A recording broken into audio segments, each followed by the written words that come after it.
Alan Walbridge Ladd, born on September 3, 1913, in Hot Springs, Arkansas, faced a childhood steeped in adversity.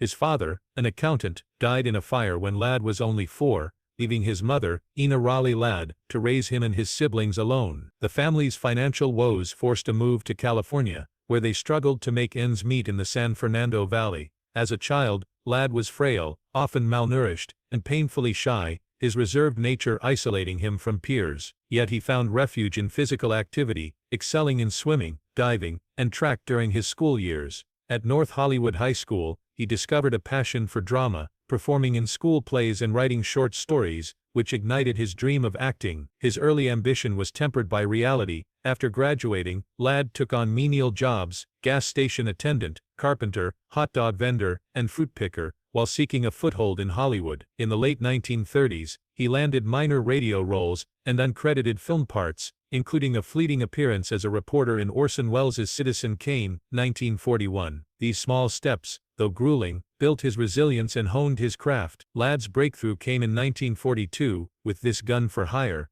a film noir masterpiece that showcased his ability to embody complex characters. Cast as Raven, a cold-blooded assassin with a haunted past, Ladd delivered a performance that was both chilling and sympathetic, stealing scenes with his intense blue eyes and measured delivery. His co-star, Veronica brought a sultry allure to the role of Ellen Graham, a nightclub singer entangled in Raven's world. Their chemistry was instantaneous, their contrasting styles, Ladd's brooding restraint, and Lake's enigmatic charm, creating a dynamic that captivated audiences. The film's success propelled Ladd to stardom, making him a top draw at Paramount Pictures. The studio quickly capitalized on their pairing, casting them in The Glass Key, 1942, a noir thriller based on Dashiell Hammett's novel, and The Blue Dahlia, 1946, a Raymond Chandler-penned mystery. These films cemented their status as one of Hollywood's most iconic on-screen partnerships, their shared scenes crackling with tension and unspoken longing. Off-screen, however, their relationship was far from harmonious, marked by professional and personal discord that left Ladd deeply frustrated. Unlike the era's larger-than-life leading men, such as Clark Gable or John Wayne, Ladd carved a niche with introspective, understated characters. Standing at just 5'6", he defied Hollywood's archetype of the towering hero. His piercing gaze, distinctive baritone, and natural charisma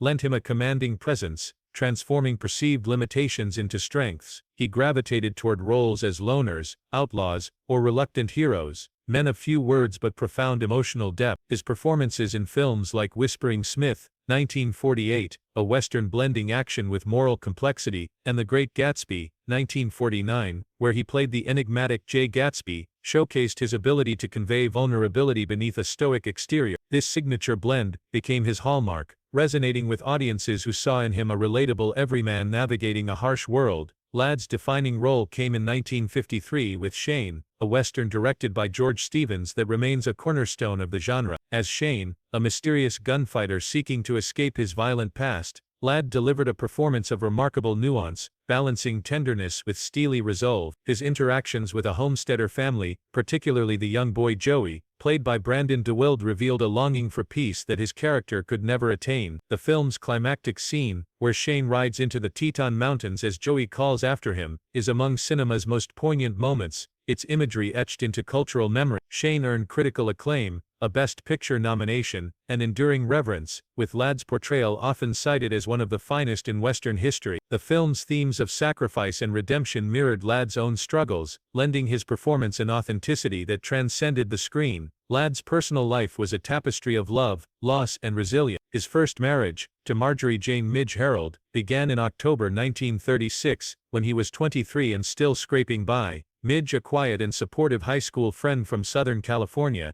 stood by him through years of odd jobs and rejections. Their son, Alan Ladd Jr., born on October 22, 1937, grew up to become a legendary film producer, greenlighting Star Wars, 1977, at 20th Century Fox, and founding the Ladd Company, which produced Chariots of Fire, 1981, Blade Runner 1982. The pressures of Ladd's nascent career, coupled with the grind of Hollywood's periphery, strained their marriage. By July 1941, after nearly 5 years, they divorced. Midge remarried and lived quietly, passing away in 1957, always proud of her son's achievement. Following his divorce, Ladd's fortunes changed when he met Sue Carroll, a former silent film actress turned talent agent. Born Evelyn Lederer, Carroll was a formidable figure in Hollywood, known for her beauty, charisma and sharp business acumen. She recognized Ladd's potential early on, guiding him to the role of Raven in This Gun for Hire, which launched his career. Their professional partnership soon blossomed into romance, and they married on March 15. Due to legal complications from Ladd's prior divorce, they planned a second U.S. ceremony in July 1942 to ensure legitimacy. Carroll became Ladd's staunchest ally, managing his career with fierce dedication and negotiating roles that solidified his stardom. Their blended family included Carroll's daughter, Carol Lee Ladd,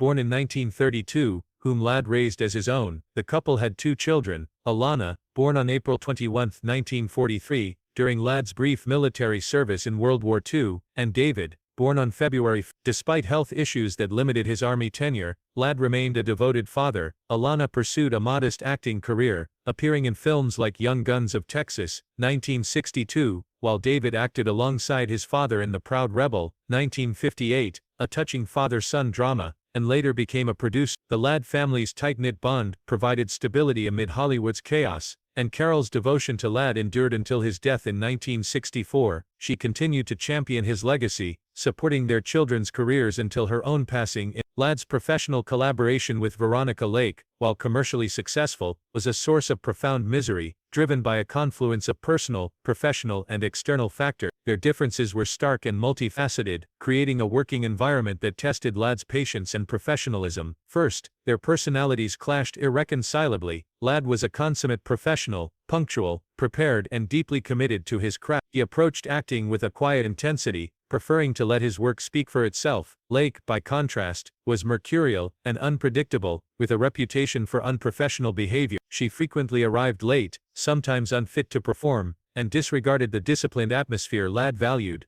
Her free-spirited attitude, while part of her allure, frustrated Ladd, who expected mutual respect and dedication from his co-star. Second, the dynamics of their stardom created an imbalance that rankled Ladd. Lake's glamorous image, amplified by her signature peekaboo hairstyle and sultry persona, made her a media darling in the. Her fame, fueled by studio promotion and public fascination, often overshadowed Ladd's quieter appeal. While Ladd was a major star, his brooding, everyman quality lacked the flamboyance of Lake's persona, leaving him feeling underappreciated. Lake's sense of entitlement, bolstered by her celebrity status, manifested in diva-like behavior on set, further straining their rapport. Ladd, who prided himself on his work ethic, resented the attention lavished on Lake, believing it detracted from the collaborative effort required to make their films succeed. Third, Lake's personal struggles cast a shadow over their work. Throughout the 1940s, she battled alcoholism, depression, and tumultuous relationships, which eroded her reliability. Her emotional instability led to erratic behavior, including mood swings and lapses in professionalism that disrupted filming. Reports suggest she occasionally arrived on set intoxicated or unprepared, forcing directors and co-stars to accommodate her. Ladd,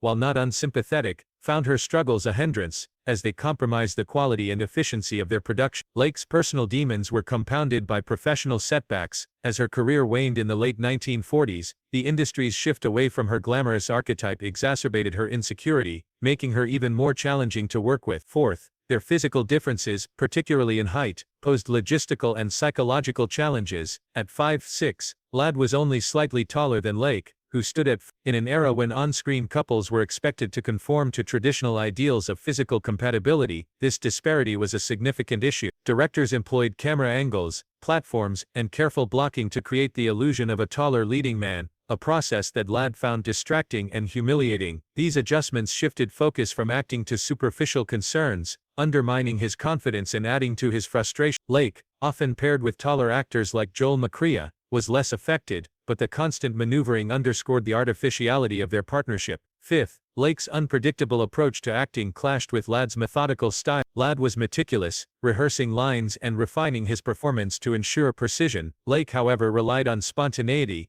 often deviating from scripts or improvising in ways that disrupted scenes. Her refusal to adhere to established plans threw off Ladd's timing, forcing him to adapt on the fly, a process he found exasperating. This dissonance in their working methods, highlighted their incompatibility, making collaboration a constant struggle. 6. The intense media scrutiny surrounding their partnership amplified their tensions. As two of Hollywood's biggest stars, Ladd and Lake were under a relentless spotlight. The press, eager for drama, sensationalized their on-set disagreements, fabricating feuds or exaggerating minor conflicts. Headlines often focused on Lake's tempestuous persona, casting her as the misunderstood diva and Ladd as the beleaguered professional. Ladd, who shunned publicity, found this invasive and exhausting, while Lake's willingness to engage with media narratives, sometimes fueling her own mystique, widened the gulf between them. The public's fascination with their on-screen chemistry only heightened expectations, adding pressure to maintain an illusion of harmony that didn't exist. 7th, the studio system's role in their partnership cannot be overlooked. Paramount saw Ladd and Lake as a golden ticket, their films generating significant revenue.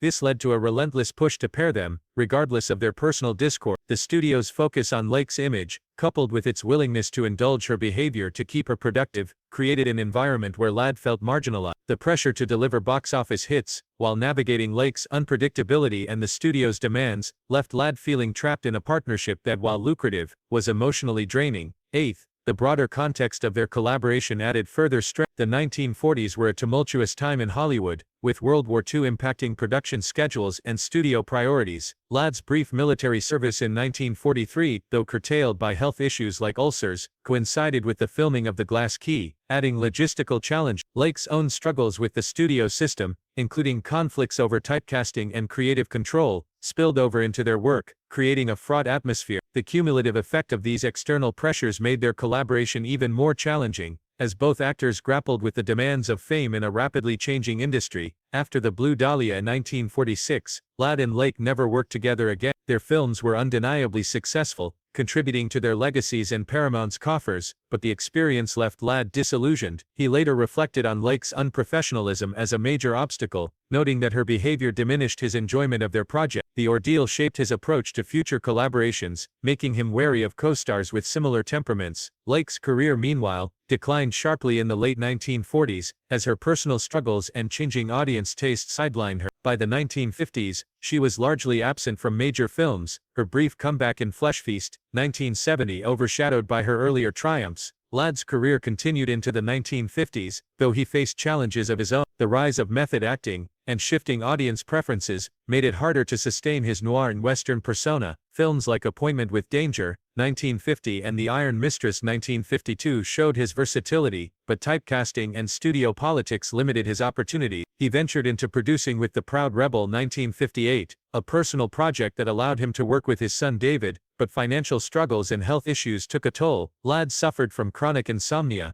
a condition exacerbated by the pressures of fame and the physical demands of his role. To cope, he relied on sleeping pills and alcohol, a dangerous combination that became a crutch. On January 29, 1964, Ladd's life ended tragically at his Palm Springs home. Recovering from a knee injury sustained in a fall, he was found dead on his bed by his butler. The coroner ruled his death accidental, attributing it to cerebral edema, caused by a lethal interaction of alcohol, a barbiturate, and 2 tranquilizers. While no single substance was taken in a fatal dose, their combined effect proved deadly. Ladd was 50 years. His death shocked Hollywood, cutting short a career that had left an indelible mark on film history. Ladd's legacy endures through his iconic performances, particularly in Shane, which continues to inspire filmmakers and audiences. His children carried forward his influence in the industry, with Alan Ladd Jr.'s contributions to cinema earning him accolades, including an Academy Award for Braveheart. Sue Carroll's dedication to preserving Ladd's memory ensured that his work remained celebrated, her efforts reflected in the Ladd family's lasting presence in Hollywood. The story of Ladd's misery with Veronica Lake, however, offers a poignant glimpse into the human cost of stardom. Their clashing personalities, compounded by Lake's struggles, the studio's pressures, and the relentless gaze of the public, created a perfect storm of tension. Yet it was Ladd's ability to channel personal adversity into his art, his quiet strength and emotional depth that made him a star, and it is this resilience that defines his enduring place in cinematic history.